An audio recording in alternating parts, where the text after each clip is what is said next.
ഈ കേക്കും പുഡിങ്ങും കാണുമ്പോൾ ഏകദേശം ഒരുപോലെ തന്നെ അല്ലേ ഇരിക്കണേ? പറയാൻ മാത്രം അവർക്ക് ഇപ്പം എന്തൊരു വ്യത്യാസം? അങ്ങനെ ചോദിക്കുകയാണെങ്കിൽ കേക്ക് നമ്മളെ ഉണ്ടാക്കി കഴിച്ചിട്ട് ബാക്കിയുള്ളത് ഇല്ലാത്ത സ്ഥലം കണ്ടുപിടിച്ച് ഫ്രിഡ്ജിൻ്റെ ഉള്ളിലേക്ക് ഇടിച്ച് കയറ്റി വയ്ക്കും. പക്ഷേ പുഡിങ്ങോ ഉണ്ടാക്കി കഴിഞ്ഞാൽ അപ്പം തന്നെ ഒരു സ്പെഷ്യൽ ബോക്സിലും പാക്ക് ചെയ്തിട്ട് ഓൻ ഐസ് കൺട്രിയിലൂടില്ലേ.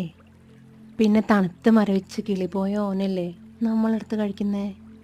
സഹിക്കാവുന്നതിൻ്റെ അങ്ങേ പുറത്ത് ചൂടും പോരാണ്ടോ ബോക്സിൻ്റെ ഉള്ളിലെ വീർപ്പ് മുട്ടലും പിന്നെ മരവിക്കണ തണുപ്പോ. സത്യം പറഞ്ഞ ഒരു വല്ലാത്ത മാനസികാവസ്ഥയിലൂടെയല്ലേ നമ്മുടെ പുഡിങ് കടന്നു പോണത്. ഇൻഗ്രീഡിയൻസ് കമൻറ്റ് ബോക്സിൽ നോക്കാൻ മറക്കരുത് കേട്ടോ.